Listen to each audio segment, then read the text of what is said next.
willkommen zurück. Ich wurde gebeten, mich mit dem Tinderswindler-Thema doch auch nochmal auseinanderzusetzen. Klaus Diele hat es ja schon gemacht, andere auch. Ich wollte erst anhand dieses Beitrags nochmal erklären, ein englischer Kanal, den ich noch nicht gezeigt habe, aus dem Bereich der Manosphäre mit 100.000 Followern. Auch sehr interessant, ja, schöne Bildarbeit, wie man sieht, ja, der hat sich Mühe gegeben. Hier wird auch Bildmaterial gezeigt. Ich werde versuchen, die Lücken zu übersetzen, wie immer, und meinen Senf dazu zu geben. Zu dem ganzen Thema mal kritisch betrachtet. Ja, nicht auf den Swindler und sein psychologisches Profil werde ich auch nochmal was zu sagen. Habe ich mir einen Psychologen angeguckt, der ihn ein bisschen analysiert hat. Den werde ich jetzt nicht zeigen. Aber es geht letztlich um die weibliche Seite. Ja. Auch wenn wir auf der moralischen, rechtlichen Ebene gar nicht reden müssen, dass Trickbetrug keine schöne Sache ist. Ohne Frage, aber hier geht es halt darum, wie kann es dazu kommen. Das ist ja eigentlich die spannendere Frage, Female Nature und so weiter. Und danach wollte ich eigentlich nochmal das 8-Minuten-Interview zeigen von 2019, wo dieselbe Frau, das Opfer des Tinderswindlers sozusagen, sich im ABC ausheult quasi. Und unter der Betrachtung, was wir jetzt sehen werden, auch nochmal diesen Teil vielleicht analysieren. Okay, dann legen wir mal los. At your service, sir. Give me the Tinderswindler. Will do, sir. There's a lot of men. We are all looking for that diamond in the rough. Den Diamanten nicht auf dem Dach, sondern den Diamond in the Rough. Das ist sozusagen ja das spezielle, das hypergame Ideal, den Diamanten im Dreck sozusagen. Then of course you Google everyone that you were supposed to go on a date with. Da sieht man das weibliche Angstwesen, ja, muss man ja googeln, muss man ja angucken, ne? Nicht, dass das ein Trickbetrüger ist, witzigerweise, ist ja ein urweiblicher Instinkt, die Angst vom Pickup-Artist, vom Heiratsschwindler, vom falschen Mann, und trotzdem ist sie ihm ja auf den Leim gegangen.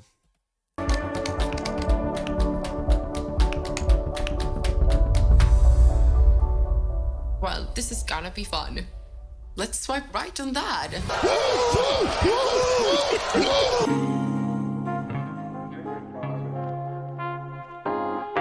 The Tinderswindler. How women suffer from Disney Princess Syndrome. Unrealistic expectations. Genau, und da liegt letztlich die Wurzel. Dazu wird er noch eine ganze Menge sagen. Ich fand das sehr gut aufgearbeitet, was eigentlich dahinter steckt. Genau, die tanzende Prinzessin und der Romantizismus, wo ich schon mal sagte, wo eigentlich der Liebe von und zu Gott, die Liebe, die narzisstische Liebe zu sich selbst durch den anderen und vor allen Dingen von Frauen gewichen ist. Ja. Die inhärent eben diesen starken Hang zur Außenvalidierung haben und diesen starken Wunsch, sozusagen geliebt zu werden, die Liebe, die sie sich selbst nicht geben können. Ja, also sagte ich auch schon mal, Kitschromane und Romantizismus ist für Frauen genauso gefährlich wie Porn für Männer. Ja, das ist absolut gleichzusetzen, auch auf gesellschaftlicher Ebene. Aber hier wird noch genug zugesagt. Welcome to Manosphere Highlights Daily.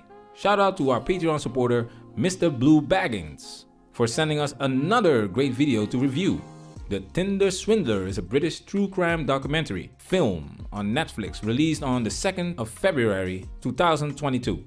The film tells the story of the Israeli conman Simon Lviv, who uses the dating application Tinder to locate individuals he emotionally manipulates into providing financial support for his lavish lifestyle.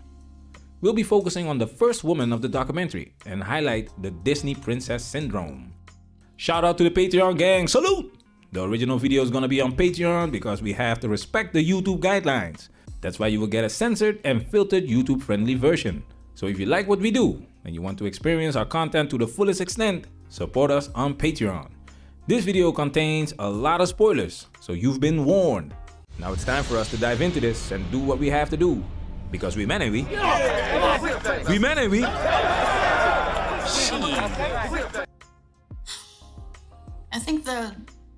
I think life is about love, because the most happiest times I've had is when I've been in love. Stop it right there. She just told you why 70 to 80% of divorces are initiated by women. She had the happiest times when she was in love. And that's the problem. People don't stay in love. This love potion wears off. It's a phase. Some call it the honeymoon phase. The euphoric stage can last anywhere from 6 months to 2 years. After this phase, things become quote-unquote normal. Ja, da spricht das genau an. Ja, diese romantische Phase quasi, die eben durch tiefe hormonelle Bewegungen ja auch verursacht wird, endet irgendwann und dann muss eine Beziehung, wenn sie gut auch von der Ratio-Ebene angelegt ist, eben auch noch durch andere Dinge ergänzt werden. Ja, es gibt auch langfristige Bindungshormone. Ja, ich sagte mal, dass das Dopamin, was sozusagen fehlt, durch gemeinsames Erleben zusammen ersetzt werden muss. Ja. Viele Stressfaktoren kommen dazu. Wenn Kinder dazukommen, gehen 50% der Beziehungen mittlerweile auseinander, klar, weil dann sogar noch ein Gegentrend stattfindet. Ja, vorher war man so schön kuschelig und im Hormonrausch und danach ist man sogar im Stress. Und gerade Frauen, denen eingeredet wird, dass in der Liebe sozusagen ihr Glück liegt, in der idealistischen Liebe, verwechseln das ganz schnell mit dem Hormoncocktail oder mit dem berühmten Karussell, wo man dann im Extrem sich sozusagen das fahren kann. Immer wieder die Schmetterlinge, the butterflies, the tingles, ja. Gerade bei Frauen ist es fatal, ihnen dieses Narrativ in den Kopf zu setzen. Which is normal. However, quote unquote, normal is not good enough in modern society. Just look on Instagram. The 56-year-old ex-supermodel pointed that out. You know, on Instagram, which is my primary medium, you know, it's all about creating images of, you know, your enchanted life and the amazing stuff you wear and the cosmetics that you beautify yourself with. And my husband just died. So it's not like I could go on there and talk makeup or, you know, dress up and look happy because I was going through the hardest time of my life. So this lady in this documentary said she is the happiest when she is in love. So when that love potion wears off, she's not at her happiest. This could be interpreted as something being wrong because modern society doesn't promote quote unquote normal life. Genau, da spricht das aus. Die moderne Gesellschaft, ich hatte mal die 4 Säulen der Selbstliebe gezeigt, in dem Video gezeigt, wie die Ego-Projektion stattfinden. Also die Gesellschaft drückt auf ganz verschiedenen Ebenen auf dieses Ego-Projektionsmodell. Klar, sie entwertet dich ständig über Instagram, weil du ständig im Neid bist, quasi in dem Gefühl, nicht gut genug zu sein. Also der Fall nach unten wird verstärkt. Gleichzeitig werden die narzisstischen Egos genährt. Der Fall nach oben, der Ausgleichspfeil sozusagen, wird gestärkt. Die Erwartungen werden ins Unermessliche gedrückt. Normalität ist sozusagen gar nicht mehr der Maßstab sozusagen, ja. Da gebe ich ihm völlig recht. Emotions at a quote unquote normal healthy level. Instead, it's focused on being high forever. And because of this genau, er sagt, also man soll ewig high sein, das ist der hedonistische Zeitgeist, sich sozusagen immer sofort Belohnung auch reinzuknallen. Zu Social Media wird er auch noch kommen. Ja, und das wird sozusagen auch noch propagiert. Und das ist das Fatale. Ja. Und da ist die große Verantwortung von Medien und Hollywood, diesen Schwachsinn nicht zu promoten, sondern realistische Modelle, realistische Standards zu vermitteln, anstatt die Leute, die eh schon neurotisch sind und völlig verblendet auf dem Ego-Trip sind, noch sozusagen Brandbeschleuniger reinzuhauen in das Feuer, was gerade brennt. Und wie gesagt, gerade Frauen sind an dem Punkt wesentlich anfälliger als Männer. Abundance of options in the online dating world, she truly believes that she can do better, deserves better.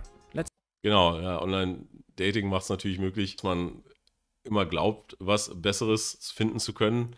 Auf der positiven Seite vielleicht, wenn man noch eine positive Seite sehen will.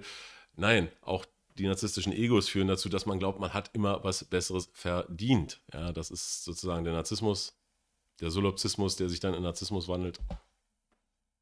Let's take it a step further. That's what I think is most amazing about love is that no matter how many heartbreaks you've had, you still go after it. She's addicted to that feeling, that experience. I love dating. The moment I get nervous, then I know that there's something special here. And I love being nervous. That's the thing. Loves being nervous. This quote unquote love makes her feel alive. So when it stops, she's dead.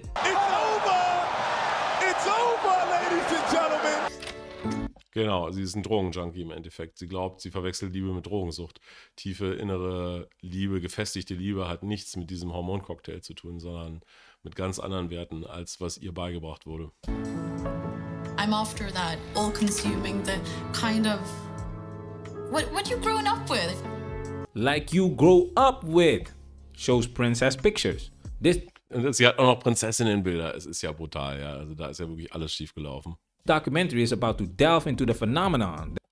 Hier muss ich mal noch ein Wort sagen zu, wenn Väter sozusagen Töchter zu Prinzessinnen machen, quasi, ja, und sie mit Disney aufwachsen.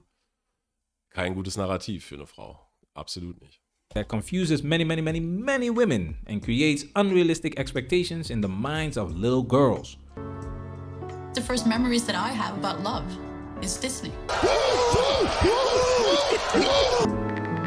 Ja, wie aus dem Bilderbuch. Das Erste, was, wenn sie an Liebe denkt, denkt sie an die Disney-Filme, die sie als Kind gesehen hat. Katastrophe.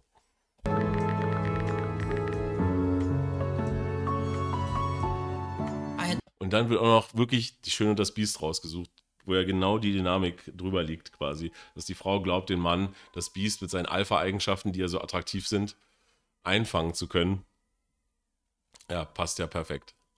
Um ihn dann zum Prinzen machen zu können, den sie dann am Ende wieder wegschmeißt, weil Tinder 1 Meter weg liegt und die Schmetterlinge nicht mehr da sind. Weil ihr nie beigebracht wurde oder nie realistisch betrachtet wurde, was nach Happily Ever After eigentlich wirklich passiert. Ja. Darum soll es ja nicht gehen. Das wird immer nicht gezeigt. Memorized the entire Beauty and Beast cassette. I knew all the songs. I just love Belle. She is this small town girl like me, hoping for something bigger. She is this small town girl like me, hoping for something bigger. She's this small town girl like me. She meets this person. Ja, sie ist das Kleinstadtmädchen, was auf was Großes hofft. Ja, sie glaubt auf die narzisstische Ego-Validierung von außen, weil sie selber einen verminderten Selbstwert hat. Ich könnte jetzt das Pfeildiagramm drüberlegen, original. Und die Pfeile werden schön noch verstärkt in dem Narrativ. Then she saves him in a sense, or he saves her as well, like to go into a different life together. It just sticks with you, like the feeling of a prince coming to save you, like the feeling of a prince coming to save you. Like the feeling of a prince coming to save you. And I think that even though you know it's not real, it's still with you a bit. I think everyone has that little bit of hope deep down inside that will be as magical as they were portraying it to be. Erst wenn die Hoffnung stirbt, bist du wirklich frei. Nietzsche. Aber gut, wir wollen ja nicht zu nihilistisch daherkommen. This is gold. Pure gold, I tell ya. These Disney stories lay the foundation. She talks about her first memories of quote-unquote love is Disney. And then she talks about the small-time girl hoping for something bigger.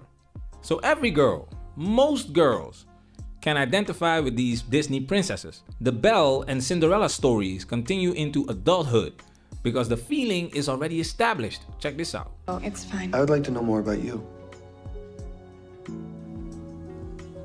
There's really not much to know about me. 50 Shades of Grey is a perfect example of the continuation of the Disney fantasy story. 50 Shades of Grey ist nichts anderes als Die Schöne und das Biest. Ist nichts anderes als die selbe Dynamik halt für Erwachsene sozusagen, dasselbe Märchen. Sie glaubt den reichen, narzisstischen, psychopathischen Typen, der sie sexuell missbraucht, in Anführungszeichen, betaisieren zu können. Und das passiert in dem Film auch noch. Ich habe ihn, glaube ich, mal gesehen. Auf in den Sonnenuntergang oder so. Es ist nichts anderes. Ja. Halt Next Level Disney. It plays on the feeling that has already been established when these women were little girls. Anastasia literally said in this scene, there is really not much to know about me. Just like Belle, small-time girl hoping for something bigger. We did 2 breakdown videos about the 50 Shades of Grey movie. We highlight the fantasy, the experience that women crave when it comes to quote-unquote love. At the end of the day, it's all about them. Sie erfährt die Selbstliebe durch den Mann. Sagt hier an anderer Stelle schon mal, es geht eigentlich nur um sie. Ihre Liebe ist narzisstisch schon angelegt, neurologisch schon angelegt. Ja. Es geht darum, wie er sie verehrt, wie viel Aufmerksamkeit er ihr gibt. Das definiert ihren Wert, sozusagen, den sie sich selbst nicht geben kann. Da ist der Pferdefuß, neurologisch, psychologisch betrachtet. Ja. But finding Prince Charming in real life, that's a lot of work. Time to get real. I've been on Tinder for 7 years. I'm from Norway, but live in London. So I've been on Tinder in 2 countries. How many matches have you had? Do you really want to say? Yeah. 1,024 matches. Yeah, I'm a bit of a Tinder expert, you can say. 1,024 matches in 7 years, and she's still single. She's a 29-year-old average-looking woman. Janice, how many matches is that a year? That's rounded off. 146 matches a year and 12 matches a month, sir. We're talking about matches, okay? Ja, was er hier nicht erklären wird, weil ich es schon gesehen habe, ist, das ist verdammt wenig. Ja, also wie selektiv sie sein muss. Ja, sie ist eine durchschnittlich, sagen wir mal, etwas überdurchschnittlich attraktive Frau, noch in einem Alter, wo sie durchaus ansehnlich ist. Mit 28, genau an dem Punkt, wo sie die feste Bindung sucht, lustigerweise wieder, genau. Die Epiphanie-Phase, ist ja klar. Und hat so wenig Matches im Endeffekt. Sie könnte an einem Tag so viel haben, wie sie in einem Jahr hat. Das heißt, ihre Selektivität, und gerade da kommt dieses Disney-Prinzessinnen-Quatsch, Hypergamie-Verstärker-Quatsch-Syndrom rein, ist in meinen Schätzungen, wenn ich mir das so angucke, wenn ich jetzt mal über den Daumen, hat sie eine Selektivität von 0,1%, unter 0,1%, unter 1 von 1000, meine Schätzung, ja. This means every time your profile gets a like from someone, Tinder checks whether you have already swiped that man or woman to the right. If that's the case, a match is automatically created. The fact that she has an average of 146 matches per year and remains single says a lot about the quality of a Tinder match. Just because you match doesn't mean you match. We have videos exposing female behavior on these dating apps, and we have a video of guys swiping right on every woman just to get 1 or 2 matches. She mentions finding Prince Charming in real life is a lot of work. This is exactly the problem modern women have. Ja, er sagt es auch nochmal. Männer liken 60%, Frauen liken die offizielle Statistik zuletzt von Tinder, matchen mit 1,8, liken 3,2. Was sich immer weiter nach oben verschärfen wird. Also noch mehr als 80-20, sagte ich schon mal, durch das Choice-Paradox geht der Filter auf 1 zu 100 praktisch oder 2 von 100. Bei ihr wahrscheinlich auf 2 von 1000. Nochmal durch die gesellschaftliche Programmierung, durch die falsche soziale Normierung, durch Disney. Und sie beschreibt das als Arbeit. Habe ich an anderer Stelle auch mal gehört. Ja, es ist wahnsinnig Arbeit, so selektiv zu sein. Ja. Ja, sie hätte in der Zeit hunderte Männer treffen können und sie im realen Leben treffen können, was viel wichtiger ist, als sich irgendwelche Bildchen anzugucken. Ja, ist total in der Online-Dating-Schleife gefangen, hatte ich eine eigene Reihe zu gemacht, muss ich nicht wiederholen. Ja, da sieht man sozusagen auch nochmal einen ganz wichtigen Aspekt des Problems. Ich wäre für das Verbieten aller Dating-Apps plus Instagram plus Facebook-Dating, alles was mit Gesicht und Aussuchen und Selektivität in irgendeiner Form die Hypergamie anspricht, würde ich von heute auf morgen verbieten. Als Notbremse, bevor wir als Gesellschaft in den Abgrund gleiten. They're looking for Prince Charming on these dating apps. So these matches, 9 out of 10 times, are not with average Joe. It's with Prince Charming. And guess what? Prince Charming has options. Let's take it a step further. The most important thing that you can have is a picture of your face. And then you have a picture with friends, because it's important to show that you're social as well. Feel my profile showing I'm not in the hookup culture, like I'm after long-term love. Sie geht auf Tinder und ist nicht in der Hookup-Culture. Natürlich sucht sie nach Long-Term Love mit dem Alter, wo sie in der Epiphanie-Phase ist. Aber allein da ist ja schon der Fehler, weil Tinder die größte Hookup-App der Welt ist eigentlich. Es ist erstaunlich. Also so doof kann sie eigentlich gar nicht sein, in meinen Augen. Aber naja. For me to swipe right on a guy, it needs to be that we have some similar interest in the pictures that I'm looking at. Maybe like a ja, es muss gemeinsame Interessen, sie wird gleich sagen, ja, und er muss dann die Hobbys teilen und so. Nein, eine Frau ist ein hochgradiger, neurologisch bereits angelegter hypergamer Filter, der auf kleinste Veränderungen im Kiefer oder in der Ausstrahlung, auf den Hintergrund, auf alles achtet. Neurologie 1 kann ich dazu sehr empfehlen. Und völlig überfiltert im Endeffekt. Und dann auch noch durch das Choice-Paradox überfiltert. Und, ich muss es nicht wiederholen, es ist eine Todesfalle für das weibliche Gehirn, was da ist. Und für die Gesellschaft am Ende. A nice dinner somewhere, or that you like the beach, because I love a beach. Oh my God, animals. A handsome man with a cat, like you can't go wrong. Ah ja, natürlich, wenn er eine Katze hat. Katzenmänner sind eigentlich sehr unbeliebt, bei ihr nicht, aber gut. Want a guy. Und der muss noch eine Mütze haben. Und da sieht man, wie bescheuert er. Frauen teilweise selektieren, hatte ich schon mal gesagt. Ja. Die Hose passt nicht zum Hemd, der Hintergrund ist nicht gut. Ja, unglaublich, ehrlich gesagt. Aus männlicher Sicht. Total unfassbar eigentlich. that have ambition, but it's like Marilyn Monroe in the movie Gentleman Prefers Blonde, and then she has this quote where she says, "Don't you know that a man being rich is like a girl being pretty? You might not marry a girl just because she's pretty, but my goodness, doesn't it help?" Lustigerweise, die Ivo-Zeich bewahrheitet sich und sie unterschreibt es eigentlich. Sie ist ja auch ein Goldgräber, ein Golddigger eigentlich, klar, sonst wäre sie auf die ganze Nummer nicht reingefallen. 25% der Frauen haben starkes Bedürfnis nach Sicherheit, nach Serotonin durch Wohlstand. Ja, die Ressourcenhypothese von Dr. David Buss kommt auch wieder zum Tragen an der Stelle. Ich verurteile das gar nicht, das ist klar, dass viele Frauen das haben. So, das ist, kommt auch nochmal in Practical Female Psychology, ein ganzes Kapitel über diesen Teil. Ja, und so ist es in der Regel. Würde ich sie jetzt gar nicht für beschämen, ehrlich gesagt. Das sehe ich als ganz natürlich an, wollte ich nochmal sagen. This is gold. See. Women have the tendency to be politically correct when you talk to them. They will say stuff like, he needs to be ambitious, but Prince Charming has a lot of money and resources. The Beast lived in a castle, right? And there are videos online that highlight the closest thing to that castle. Achso, er sagte noch was zum Politbüro. Das hatte ich bei Panzer und Ninjas mal erklärt. Ja, dass sozusagen immer politisch korrekte Aussagen getroffen werden. Eine Frau würde nie offen sagen, ich stehe auf Geld. Nein, sie sagen dann so schöne euphemistische Sachen wie, er muss ambitioniert sein. Ja, was eigentlich auch nur wieder das im anderen Ton sagt. Oder gar ganz abstreiten und sagen, ich doch nicht. Ich stehe nur auf die reine, pure Liebe und irgendwelche Euphemismen. Nein, die Anziehungsdynamik ist häufig nicht verhandelbar und dahinter stehen nicht immer die gleichen Dynamiken. Bei ihr ist es halt stark diese Dynamik.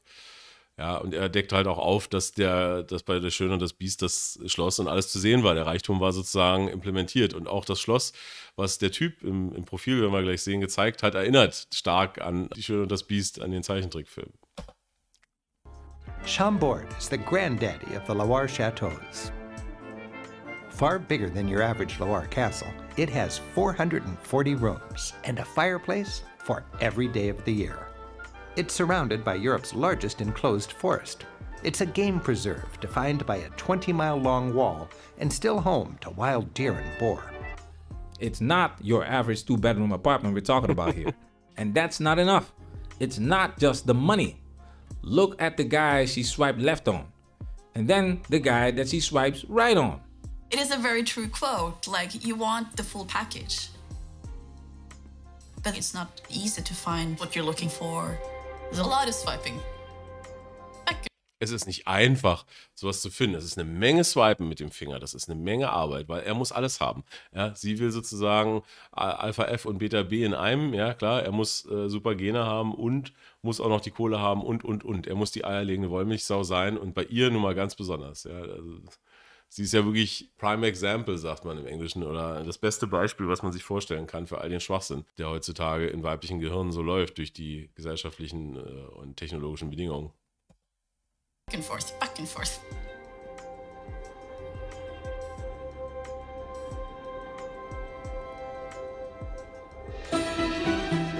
When I saw Samin's pictures, he had the kind of look that I like.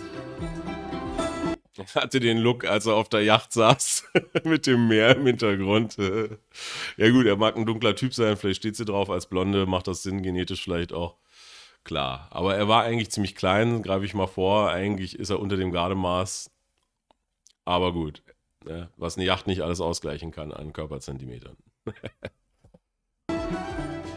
Was dressed very stylish, like I love a guy in a suit, and he had several of those. Ja, klar, Frauen gehen sehr auf Kleidung. Na, ganz wichtig, das sagte ich vorhin, das Hemd passt nicht zur Hose, was weiß ich, klar, da geht bei der gleich der Sensor an. Aber dass er natürlich in dem geilen Anzug sitzt, im Privatjet, überall auf der Welt, werden wir gleich sehen, dass er auf der Yacht sitzt.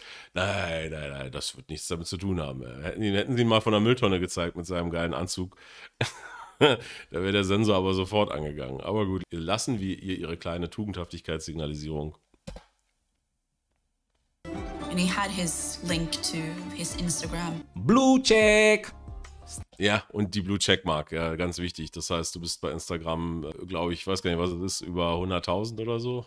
Kann ja einer in die Kommentare schreiben, aber es ist halt ein Qualitätssiegel. Hier sehen wir sehr schön, dass Frauen in ihrer Entscheidung ja immer ängstlich sind für den Partner. Das ist sozusagen die Urangst der Frau, einen falschen Partner zu wählen. Das kommt ja auch daher.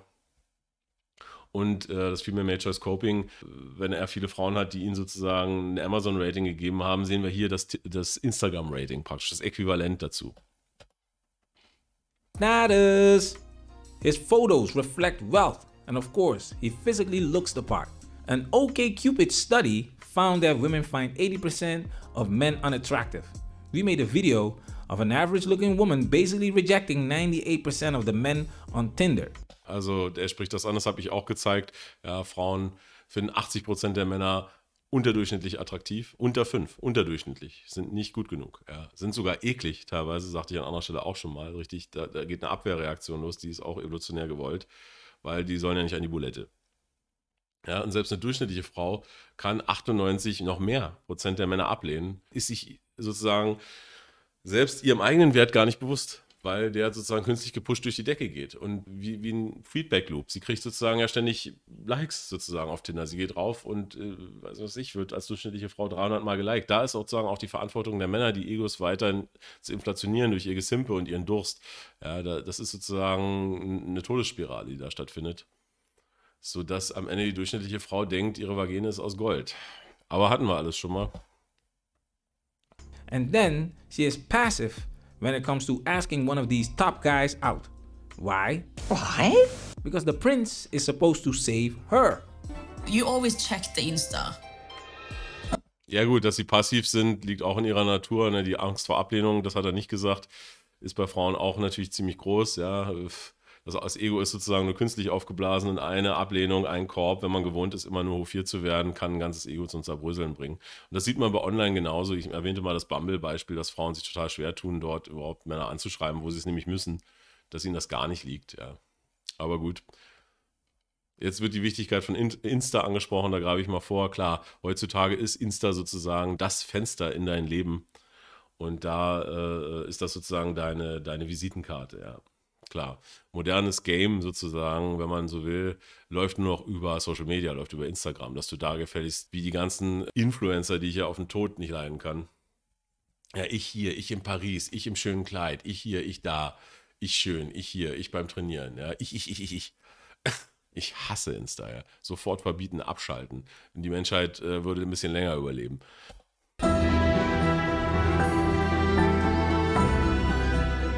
So many pictures and so many followers. Und die Follower erwähnt sie auch, ne? Wieder Social Proof. Ja, klar. Meetings, Parties, beaches. This guy is just having a very different life than I ever will experience. And I was just thinking that it would be kind of cool just to meet up. This is game, fellas. You don't go to work when this... Ja, das sagt Instagram ist das, hier sagt das auch nochmal. Das Bild ist ja super süß. Da ist er auch noch kinderlieb und lässt sich vom Welpen lecken. Oh, da geht auch noch der Mutterinstinkt an. Ja, ist auch clever, wie du die Bilder wählst. Ja. Season starts. You put in work in the off season. Go for a test run in the pre-season. But only start the season when you're ready. She goes on his Instagram page and everything sells itself because he knows women will check you out. Welcome to the modern age, the information age, where you can get all kinds of information easily from your mobile phone. He dares women, he double dares women to look at his profile page, so it can trigger that feeling that Disney has installed in their system. 80-90% of the work is already done. And the moment she swipes right, it's over! It's over, ladies and gentlemen! I decided to swipe right.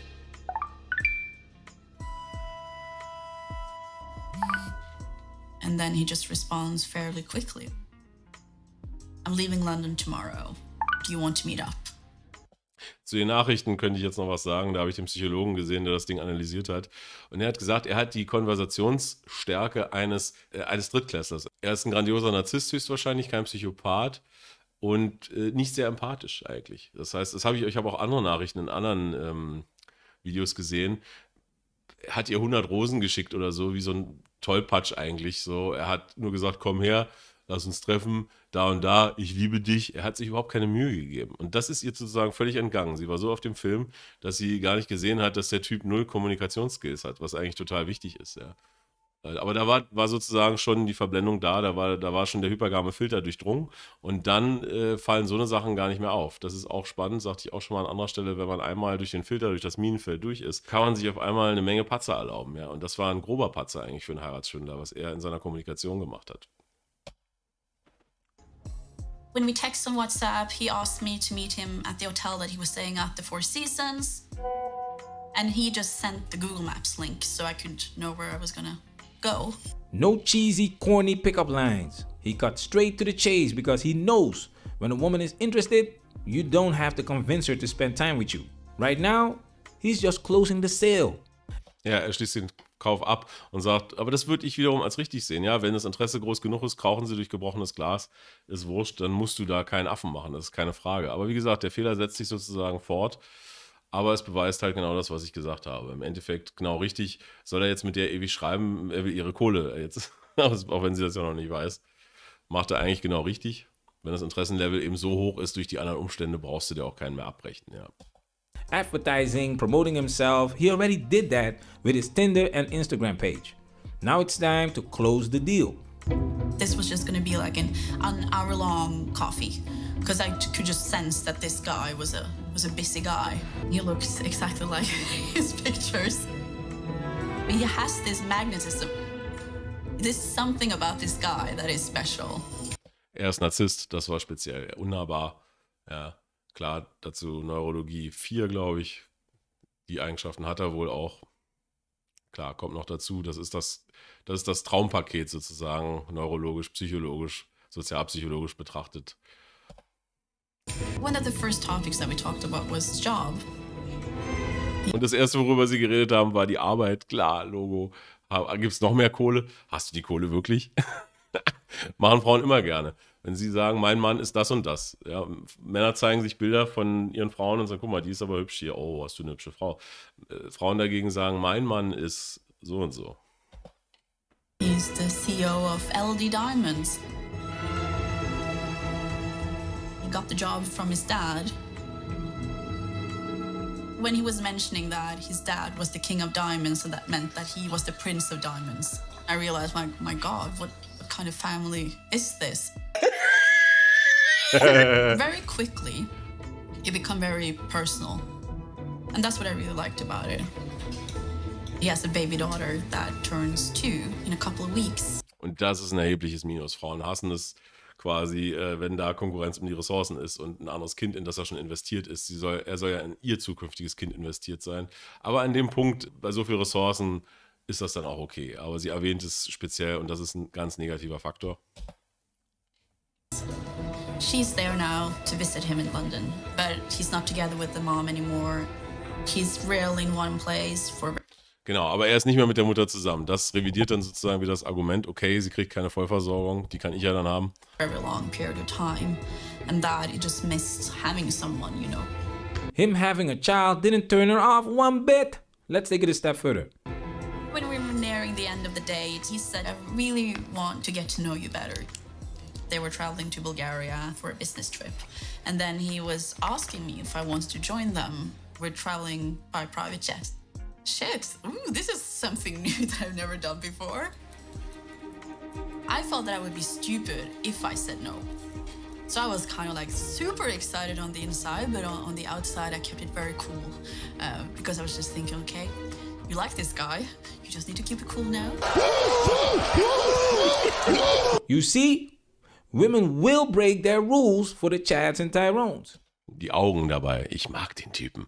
Ja, da siehst du die blanke Gier, wenn man so will, wenn man jetzt zynisch sein will. Es ist schon beeindruckend. Ja, und für den brechen sie auch alle Regeln. Wird er gleich noch sagen, sie haben gleich beim ersten Date, klar, ist auch bekannt, gar keine Frage. Bloß was sie da liebt, ne, das ist wie immer die zynische Frage.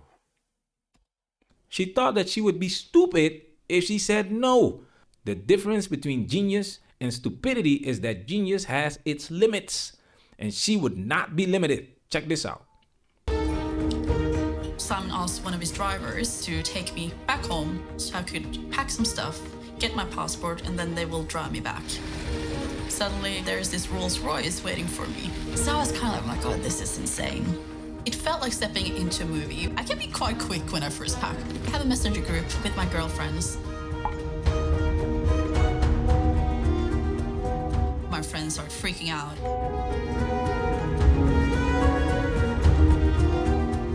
Who is this guy? How do you know him? You can be abducted. And I was like, oh, I didn't even think about that. Like, I'm just, like, I'm on a date, you know? She tells her friends, because this is part of the high, just like in the fairy tale. Ja, da sieht man gut, wie Frauen untereinander, ja, der Konkurrenzkampf untergleichen. Quasi, sie will auch noch die soziale Validierung und noch mehr High, dadurch, dass ihre Freundinnen sie auch noch hypen und dass sie sozusagen wie im Lotto gewonnen. Sie hat eigentlich gerade, das war der Blick, ich habe im Lotto gewonnen, alles klar, ja.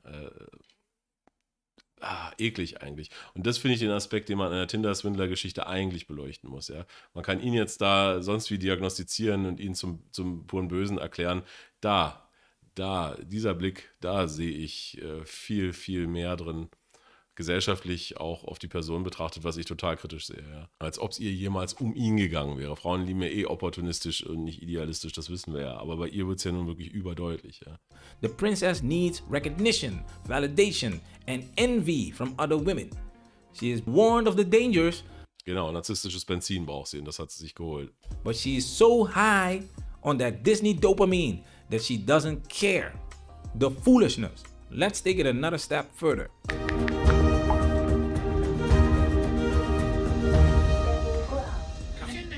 At the airport, there is the entire team waiting for us. Really tall guy, which I presume is the bodyguard. There's a couple of drivers, then you have his little daughter. I see this woman that's with Simon's daughter. Simon tells me that that's the baby's mother and that they're gonna be on the plane with us. His ex is joining us on our first date together. Da, oh krass, der ganze Plan könnte durchkreuzt werden. Auf einmal ist die Ex ja noch im Spiel und die Ressourcen müssten geteilt werden und das Kind und uiuiui, ja, das kann den ganzen Traum auf einmal kaputt machen. Das wollen wir natürlich nicht. And I'm kind of like, well, this can be interesting. The foolishness! Cocaine is a hell of a drug. Kokainum, er kennt's auch. Cocaine is a hell of a drug. Ja, genau, nichts anderes ist es. This is why I don't have female friends. This was the type of foolishness they wanted to talk to me about. And I would tell them, this is all you. You need to make better decisions in your life. Richtig, ja, er hört sich nicht die Geschichten von anderen Frauen an über ihren Kokainrausch. Triff mal lieber bessere Entscheidungen und hör mal nicht so sehr auf deinen evolvierten Filter, sondern schau mal lieber rational rauf, wie du einen Partner wählst. Ja, absolut empfehlenswert, ja, an der Stelle. Für sie auf jeden Fall. They avoid these red flags that even Stevie Wonder can see. Sie umgehen sogar rote Flaggen, die Stevie Wonder sehen würde. Der Spruch ist geil, ja, den muss ich mir merken. Ja, oh Mann. Scheißegal, fürs High, ja. Für die Disney-Fantasie. And then you wanna cry victim? Ja, und dann kommt der weinerliche Narzisst raus und werden wir danach sehen, ja, die hässliche Fratze der Unterverantwortlichkeit sozusagen. Not here. Take it to the sisterhood. Women don't like it when you hold them accountable. And that's one of the reasons women can't stand each other. Da hat er auch ein ganz weises Wort gesagt. Ja, Frauen in der Unterverantwortlichkeit mögen sich untereinander auch deswegen nicht, weil sie sich gegenseitig eben nicht verantwortlich machen können. Ja, klar. Gute These, muss ich mal echt unterschreiben. Darauf bin ich noch gar nicht gekommen. It's like the worst person. Yeah, that's what one of my friends would say. Can you stop being so awkward? But I was very excited about it, you know.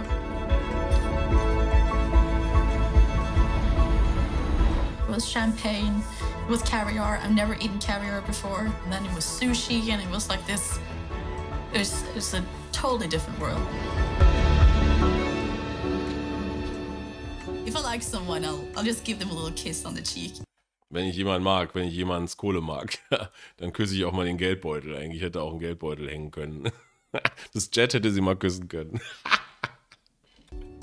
It was quick, but it just felt very natural. When we landed, me and the baby's mother and... Dass sich das naturell anfühlte, ja, für sie schon, ja. And the baby, we went into a car. Of course, I take the opportunity to ask some questions. She tells me what a wonderful father he is, that he's still supporting them, even though... Ja, das ist wieder so eine Tugendhaftigkeitssignalisierung. Natürlich hat sie die Chance genutzt, um noch Fragen zu stellen. Das Ding war längst entschieden, der Filter war durch. Ja, aber Tugendhaftigkeit signalisiert nach außen, ja, ich habe mich natürlich vergewissert, dass ich meiner Geldgeilheit und meiner Disney-Fantasie nicht erliege und dass er auch noch tolle Vaterqualitäten hat. Ja, das ist, nun ja. No, they're not together anymore, which was really nice. Ja, das war das eigentlich Wichtige, dass die beiden nicht mehr zusammen sind. Das war für sie das eigentlich Wichtige. Aber stellt es halt so dar, als hätte sie auf Vaterqualitäten geprüft. Ja, da sehen wir wieder das Politbüro. Nice to hear. When you go to the hotel, we check in, and when we're walking into the elevator together, and exactly when the door closes, he just takes me around the waist, and he just looks at me, and he just draws me in, and he just gives me this kiss, and I was like, oh shit, you know, the kind of butterflies. It was passionate, and was just the perfect first kiss that you could have, you know. You sleep together? Yeah, we sleep together. Just like that, a man you've just met gets to sleep with you on the first date. A date where the mother of his child is present. You ask her questions, but you wouldn't care what answers she would give you. Just like you didn't care what your friends had to say about the potential danger, because he made you feel like a princess. Ja, also auch die Freundinnen haben sie anscheinend gewarnt. Das kann aber auch wieder böse Absicht sein, weil sie aus Neid ihr den Traum nicht gönnen. Das wird sie wahrscheinlich gedacht haben, dass sie sich nicht gaslighten lässt von den anderen Hexen. Ja, klar. Scheißegal. Ja. Aber hier muss ich auch mal eine Lanze brechen. Also ich bin da ein bisschen anderer Meinung. Ich sag durchaus, wenn die Chemie stimmt und ich habe keinen Jet und keinen Status und bin überhaupt nicht hochrangig in dieser reinen hypergamen Sicht. Und ich habe auch mit vielen Frauen am ersten Date schon was gehabt, weil einfach die Chemie gestimmt hat, weil es einfach gepasst hat. Und das muss nicht immer so ausgehen wie hier. Also natürlich tut Frau gut daran, ihren Marktwert zu kennen und sich nicht sozusagen schnell herzuschenken, weil es die falschen Signale sendet. Klar, wenn sie für dich einfach verfügbar ist, ist sie auch für den anderen einfach verfügbar. Ja, Vaterschaftssicherheit und so weiter, soziale Normierung, ich bin auch keine Slut und so, alles gut, ja, aber es gibt einfach so Momente, wo es passt, ja, und die hatte ich auch häufiger und da sind auch gute, längere Geschichten daraus erwachsen, ja, wie gut die am Ende waren, sei dahingestellt, aber ja, da sehe ich es aus meiner Sicht eben ein bisschen anders, aus meiner Lebenserfahrung, ja. Disney laid the foundation. You've been longing for this feeling for so long, and now it's here. It feels so good that you don't want this feeling to stop and feel stupid if you allow yourself to think critically. From this point forward, the story takes a different turn. And I don't feel sorry for her. She's an adult. And this is about maturity. Janice. Maturity. Sie tut ihm nicht leid, mir auch nicht. Weil hier geht es darum, Feels Before Reels auch mal kurz auszublenden. Oder zumindest Verantwortung zu übernehmen, emotionale Reife zu zeigen. Und da sind Frauen ganz schlecht drin, dazu kommen wir jetzt. The state of being mentally and emotionally well developed, and therefore responsible. And this also counts for you guys. You gotta protect yourself at all times. Just because a woman looks good, doesn't mean she's a good woman. Never trust a big butt and a smile. Ja, für Männer gilt die Unterverantwortlichkeit auch umgekehrt. Nur weil sie hübsch ist und wir gehen sehr auf Aussehen, kann dahinter sich ja auch der Teufel verbergen. Also Männer machen diesen Fehler durchaus auch. Wir verlieben uns sogar schneller, ja, tiefer, Vasopressin, mehr in die Oberfläche. Ja, vor allen Dingen Männer verlieben sich auf den ersten Blick und geraten so genauso in eine emotionale Unterverantwortlichkeit. Gut, dass er das sagt, finde ich richtig. Ja, muss man an der Stelle auch sagen. Patreon-Supporter, salute! Manosphere, we working. Und ach so, zur emotionalen Reife sagte ich ja mal, Frauen erreichen auf einer Skala von 1 bis 6 in der emotionalen Reife nie 6 und ganz wenige nur 5. Ja, das ist leider auch ein Faktum. Ja, und aus dieser emotionalen Unreife erwächst auch ein Teil dieser Unterverantwortlichkeit. Aber Frauen sind nun mal keine Männer und auch ihre kindliche Seite und ihre Emotionalität sind Dinge, die in guten Konstellationen ja auch sehr nährend sein können, wollte ich mal an der Stelle sagen. Ja, man will ja nicht mal raufschlagen. Gut, ich denke, ich komme nochmal zum Interview jetzt. He was handsome, charismatic, and seemingly wealthy beyond measure. For Celia Feloy, it was an easy decision to swipe right. This guy, Simon, comes up on my phone, and you can see that he lives a very different life than what I'm living. He had some selfies, a picture in a nice car. Es war eine einfache Entscheidung für sie. Die Gegenfrage wird in den Massenmedien garantiert nicht gestellt, ob sie denn glaubt, das wert zu sein eigentlich. Das wäre ja mal die Gegenfrage, die ich mir immer stellen würde. Wenn ich jetzt hier Tinder anmache und ich matche mit einem Pornstar, dann würde ich mich auch mal fragen, was ist hier schiefgelaufen? Die Frage würde ich mir als Mann stellen, würde schon sagen, ja, das ist ein Catfish. Männer kennen das ganz anders sozusagen. Frauen sind so verwöhnt und so verblendet und so solipsistisch teilweise, jetzt mal bösartig gesagt, dass ihnen die Idee gar nicht kommt, ja. Das ist die künstliche Ego-Projektion, die ich vorhin schon mal ansprach. Völlig bescheuert, ne? Aber ich würde mich das schon fragen, so klar. You could see that it was a private jet, just an overall package. The 29-year-old grad student studying in London says she was immediately swept off her feet by Simon Leivive and swept into a high-powered world of luxury. Just his aura and charisma. After all, seine Aura und sein Charisma, ja, Tugendhaftigkeit signalisierend, euphemisierend, klar. Ich glaube, sein Charisma war sein Jet. Hauptsächlich, weil der Typ, sagte ich vorhin schon, im Schreiben und auch bestimmt in der Kommunikation eigentlich keine große Leuchte ist. Most first dates don't end with a trip on a private jet. They take you to get on this plane and you Yeah. go to Bulgaria. Yeah. I was texting my friends at the same time, like, I don't know what's going on. You stayed with him. Yeah. You had a Hatten wir schon, die Freunde sollen ja auch noch mehr narzisstisches Benzin geben. nice time and then you came back to the UK. And then what did you think? This was going to continue as a relationship? When I started like feeling like, okay, this guy actually is really nice. Ja, und jetzt wieder Tugendhaftigkeitssignalisierung. Sie hat ja schon mit ihm gleich geschlafen, weil Logo, klar, ich will den Jet haben.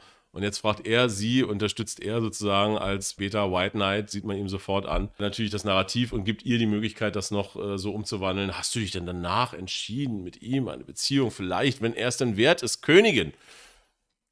Ekelhaft.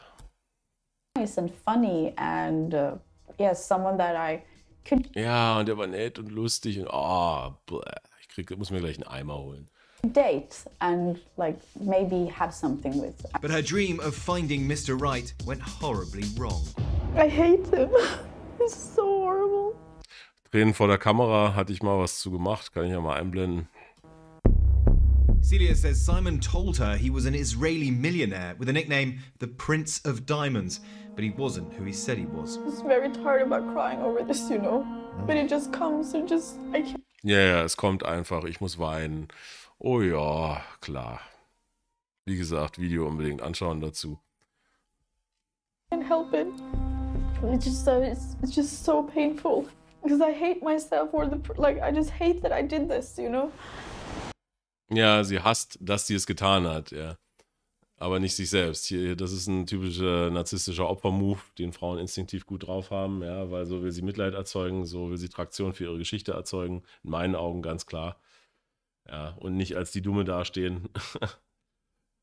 Ja, klar, das sind so Mechanismen, auf die Frauen immer zurückgreifen können. Wenn ein Mann das tun würde, würden sie ihn aus dem Studio rausschmeißen. Du Heulsuse. Was ist los? Haben dich halt die 3 Pornstars auf Tinder, die dich gecatfischt haben, die deine Kohle geklaut und haben dich ausgenommen. Da würde kein Hahn nachkrähen. Ja? Das ist auch wieder der gesellschaftliche Doppelstandard, aber eine weinende Frau im Fernsehen, die noch halbwegs aussieht, wird natürlich in ihrem Opferstatus hofiert. Ja, auch wenn ich das Verbrechen in keiner Weise kleinreden will, das wünsche ich keinem. And according to Celia, their brief romance turned into a real-life nightmare. Celia alleges Simon defrauded her out of $200,000, leaving her spiraling into debt, suicidal, and fearing for her safety. He manages to do this because he is a great guy who pretends that he cares so much for other people, so you want to care for him as well. Dem würde ich widersprechen. Ja, ob er jetzt nebenbei noch sich um andere gekümmert hat, kann ich aus der Story nicht sehen, aber das ist alles Projektion, was sie macht. Das ist alles Projektion ihrer Wunschvorstellung, ja, der Liebe, die sie aus ihm ziehen wollte, aus seinem Reichtum, aus seinem Status. Hier sieht man es halt ziemlich deutlich. So ein großartiger Typ war er nicht, also sagt der Psychoanalytiker dazu, den ich mir angeguckt habe. Ziemlich spröder Narzisst eigentlich. A lot of people watching might think if it was £3,000 or £4,000, I would start to feel like I need this money back. You let it get to 200. I know it sounds so crazy for people, but the sums weren't a lot, and I could see the spend that he did on my cards. She's now speaking out, warning others about the dangers of online dating. Jetzt will sie andere vor den Gefahren Tugendhaftigkeit signalisierend warnen des Online-Datings. Nee, sie möchte natürlich noch ein bisschen die PR-Schiene fahren und das ausschlachten für sich, ihren Opferstatus medial ausschlachten. Will ich ihr gar nicht vorwerfen, sie hat ja auch ordentlich geblutet, sei ihr gegönnt. Ich weiß nicht, was sie für die ganzen Interviews und vielleicht schreibt sie noch ein Buch und dann kommt die Kohle schon wieder rein. Ja, also okay, ja, ich will jetzt auch nicht selber moralisch werten, aber das sollte einem immer klar sein, denke ich, wenn man sowas sieht. Simon Levive, born Shimon Heut, is a 28-year-old convicted con man who served 3 years in Finnish prison for defrauding several women to fund his lavish lifestyle. When I'm reading the messages, I as well see how much talk there is about the banks, and then I'm just like, you're so stupid, you know? Celia says she was lulled into a false sense of security by his grand romantic gestures and flowery declarations of love. Über die hatte ich gerade schon was gesagt. Der Typ schickt halt 100 Rosen, schreibt rein, ich liebe dich, Schatz, alles gut, schick Geld. Ja, da war nichts versiert dran, ja, aber gut. I will support you, I will help you, and we will lift each other. You're nice, you're cute, you're sweet. You're nice, you're cute, you're sweet, we will lift each other. Hier sieht man es auch nochmal, cool, ja. You let me to do what I need to do. You let me to do what I need to do. Kann nicht mal Englisch. And I really appreciate it. For Celia, the relationship started out innocently enough. This was the first time where I felt, oh my God, I really like him, and it seems that he really likes me back as well. You like the feeling of being liked. And when do you... Sie mag das Gefühl, gemocht zu werden. Ja gut, entlarvender geht's eigentlich nicht. Es geht nicht um ihn dabei, es geht darum, was er in ihr auslöst und er für sie erfüllen kann, ja. Welche Ego-Projektion er ihr möglich macht. Consider yourself to be his girlfriend. I think it was maybe a month after that. She says Simon told her that his job as a diamond dealer kept him travelling constantly, so they dated long distance, their romance conducted via modern-day love letters in texts, video messages, and voice recordings. I wish you a great and a beautiful and a successful and amazing day as you. Peace. Was ist das, der Typ? Wirklich, er kann ja sagen, was er will. Im Endeffekt, da wo er war, hätte er auch die Pics schicken können, wurscht. Er hat sie gesagt, oh, du schlimmer Typ, ich schick dir auch mal was. Das ist wirklich wurscht gewesen. Das haben die bestimmt auch gemacht.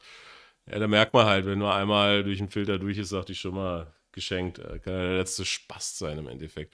So voll Idiot.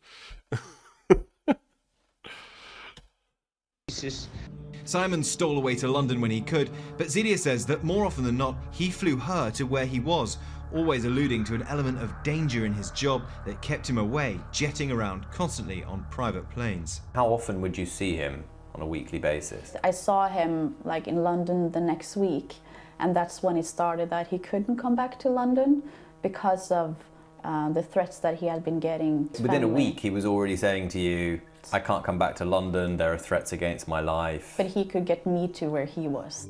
She says Simon claimed to be under constant threat from unknown nefarious enemies, a hazard, he said, of working in the diamond business. So there's nothing during this time that's making you think, this isn't real, he's fake? Oh no, no. Oh no, oh no, ja, der Traum sitzt so tief. Das schreit nach Fake, ja, aber was würde das über sie aussagen? Was würde es psychologisch sagen? Dass sie keine Entscheidungsfähigkeit hat, dass ihr Traum platzt, ihr ganzes Ego-Investment sozusagen weg ist, ihre narzisstische Fantasie, in die sie massiv Ego investiert ist, platzt, da macht das Gehirn zu, da geht der Zauberwald an. Nö.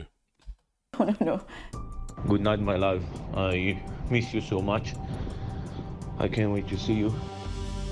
Celia says that Simon surrounded himself with people who helped perpetuate the myth, even going so far as to send videos of himself and his bodyguard in the hospital after they were allegedly attacked. Soon there was another strange element to his story. She says he asked her to extend her line of credit to him so that plane tickets, hotels and dinners would be booked using her name, keeping supposed enemies thrown off his trail. How do you go from being with someone who's presented as a very wealthy man to someone who you now need to give money to? It's protection. I know it's not right, but he needed my name as a cover, he said. Er hat sich eine schöne Räuberpistole ausgedacht, ja, das ist das We-Narrativ, das ist auch spannend, was er genutzt hat.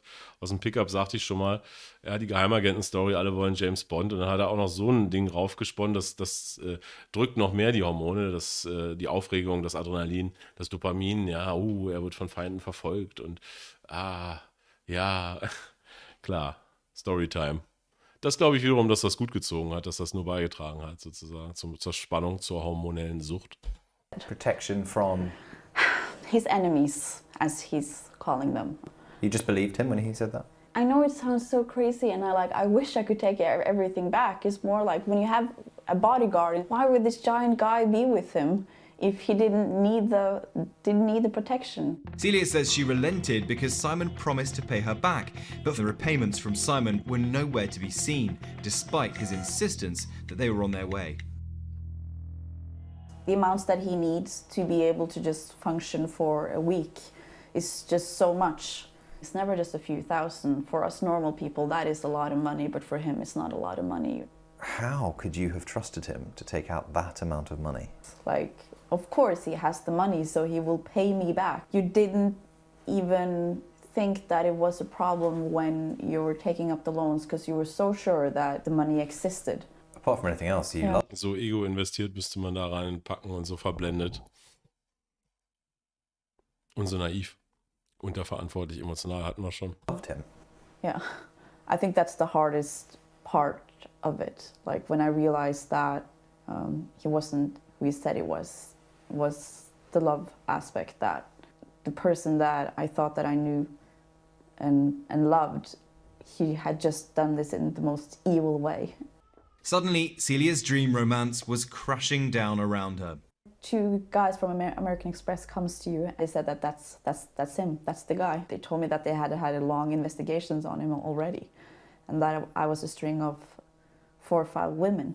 I almost wanted to throw up. Everything just came crushing down. Ja, da sieht man, wenn das Fundament sozusagen, das Ego-Fundament komplett zusammenbricht, natürlich auch der finanzielle Verlust, den würde ein Mann genauso hart erleiden. Ja, dann ist auf einmal alles vorbei und damit auch das eigene verletzliche Ego komplett zerstört. Ja, kein Wunder, dass sie danach eingewiesen wurde oder was, klar. Wenn man so viel an äußerliche Bestätigung knüpft und an Geld und an solche Storys, dann ist im Inneren nicht mehr viel übrig am Ende, wenn das zusammenbricht. Once. Celia alleges that Simon was continuing to run the same scheme that put him in Finnish jail just a few years ago, using her money to fund his luxury lifestyle and lure other women into his orbit, a cycle doomed to repeat itself. Yeah, I had to be put into a psychiatric ward because of suicidal thoughts. I didn't see a way out. You lost your boyfriend, and not in that he just dumped you. He never existed. He was never your boyfriend. Nicht der Verlust des Freundes, das ist wieder vorgeschoben, der Verlust der eigenen Ego-Validierung, ja, und der Traum, sich selbst riesig aufzuwerten. Aber gut. Celia filed a report with the Metropolitan Police in London, who declined our request for comment. American Express told ABC they do not comment on open investigations. Meanwhile, Simon says he's in Panama, telling us via text that he is innocent. There's nothing here, just a loan between friends that went south. She agreed to loan me money and then she disappeared, not answering phones or emails or letters before we were able to pay her back. They used me for my life and got expensive gifts and everything. In other words, gold diggers. When I ask help, they agreed to help and they know that I have some problems. I didn't run from no one. It's all fake news and lies. For now, Celia remains in London, trying to rebuild her life. I see a difference in myself when I talk to people. Maybe less naive. Much less naive. Oder paranoid. For Nightline, I'm James Longman in London. So, das Ding war von 2019, das ist sozusagen schon älter, die Story.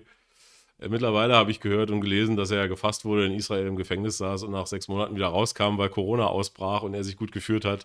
Und jetzt ist er wahrscheinlich wieder auch in ein paar Ländern auf der schwarzen Liste steht, wieder unterwegs und wird seinen Quatsch weitermachen. Ja, aber es ist ein gutes Lehrstück. Ja. Jetzt kann man ihn als den Bösen dastehen lassen und sagen, oh, die arme Frau, die arme unterverantwortliche Frau, dieser Schuft.